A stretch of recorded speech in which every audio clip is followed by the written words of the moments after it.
நடராஜர் தோற்றம் உணர்த்துவது என்ன? சிவனின் நடனத் தோற்றம் இறைவனின் ஐந்தொழில்களான படைத்தல், காத்தல், அழித்தல், மறைத்தல், அருளல் என்னும் ஐந்தொழில்களை குறித்து நிற்பதாக சைவ நூல்கள் கூறுகின்றன. உடுக்கை படைத்தலையும், அடைக்கலும் தரும் கை காத்தலையும், தீ ஜுவாலை அழித்தலையும், தூக்கிய கால்கள் அருளல் ஆகியன முத்தி நிலையை குறிப்பதாகவும் சொல்லப்படுகிறது. ஒற்றை காலில் நின்றாடும் போதும் நடராஜனின் தலை சமநிலையில் நேராக நிற்கிறது. ஆடுவது தாண்டவமானாலும் சிற்றபை வாசனின் முகமோ சாந்த ஸ்வரூபம். இரண்டு காதுகளிலும் வளைந்த காதணிகள், வலது காதில் பாம்பு வடிவ வளையம், இடது காதில் கனிவாய் குழையும் தோடு வளையம். இந்த கோலத்திலும் உமையும் தன்னில் பாதி என்பதை இது உணர்த்துகிறது. முக்கண்ணனின் நெற்றியில் புருவங்களுக்கு மத்தியில் நெருப்பாய் எரியும் மூன்றாவது கண் முக்காலத்தையும் கடந்த ஞானத்தை குறிக்கிறது. பொன்னம்பலவனனின் ஆனந்த தாண்டவத்தில் பல திசைகளிலும் பறக்கிறது அவன் கேசம். கேசத்தில் ஒரு சீராக முடிச்சுகளை காணலாம். அந்த கேச முடிச்சுகளில் கீழே உள்ளவற்றையும் பார்க்கலாம். சேஷ நாகம் கால சுழற்சியையும், கபாலம் அவன் ருத்ரன் என்பதையும், கங்கை அவன் வற்றா அருளையும், ஐந்தாம் நாள் பிறைச்சந்திரன் அழிப்பது மட்டுமல்ல ஆக்கத்திற்கும் இவனே மூலம் என்பதையும் குறிக்கின்றன. பின்னிடது கரத்தில் அக்னி சிவன் சம்மாரமூர்த்தி என்பதை காட்டுகிறது. நமச்சிவாய என்னும் பஞ்சாட்சர மந்திரத்தின் ஐந்தெழுத்து மந்திரம் முதல் எழுத்தான நாவை குறிக்கிறது. இந்த கரம் ஊன்றி நிற்கும் அவனது வலது கால்களோ மா என்ற எழுத்தை குறிக்கிறது.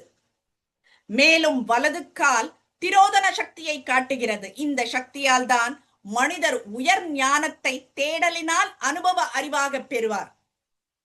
வலது காலின் கீழே இருப்பது அபஸ்மாரன் என்னும் அசுரன். ஆணவத்தினால் மனித மனம் கொள்ளும் இருளை குறிக்கிறான்.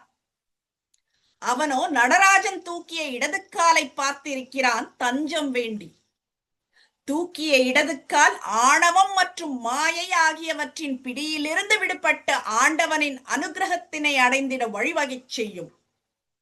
முன்னிடது கரமோ பஞ்சாட்சர மந்திரத்தின் அடுத்த எழுத்தான வாவை குறிக்கிறது. இந்த கரம் யானையின் துதிக்கை போல் இருக்க, தூக்கிய இடது காலை பாரும் அங்குதான் மாயை அகற்றி அருள் தரும் அனுகிரக சக்தி இருக்கிறதென கை காட்டி சொல்கிறது.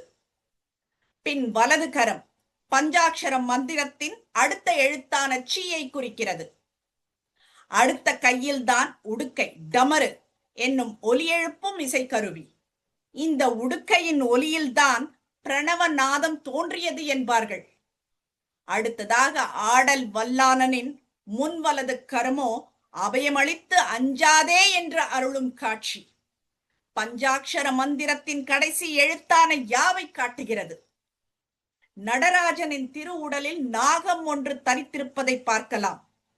இந்த நாகம் சாதாரணமாய் சுருண்டிருக்கும். யோகத்தினால் எழுப்பினால் உச்சி வரை மேலெழும்பிவிடும் குண்டலினி சக்தியை குறிக்கிறது. அவன் இடையை சுற்றி இருக்கும் புலித்தோல் இயற்கையின் சக்தியை காட்டுகிறது. இதற்கும் சற்று மேலே கட்டியிருக்கும் இடைத்துணியோ அவன் ஆடலில் இடது பக்கமாக பறந்து கொண்டிருக்கிறது. பொன்னம்பலம் தன்னில் நின்றாடும் நடன சபேசனை சுற்றி இருக்கும் நெருப்பு வட்டம் அவன் ஞான வெளியில் தாண்டவமாடுவதை காட்டுகிறது. ஒவ்வொரு தீ ஜுவாலையிலும் 3 சிறிய ஜுவாலைகளாக காணலாம். அதன் மேலே மகாகாலம், அது காலத்தின் தொடக்கம், நடப்பு மற்றும் முடிவுதனை குறித்திடும். நடராஜன் நின்றாடும் இரட்டை தாமரை பீடத்தின் பெயர் மகாம்புஜ பீடம். இந்த பீடத்தில் இருந்துதான் அண்ட சராசரமும் விரிவடைகிறது என்கிறார்கள்.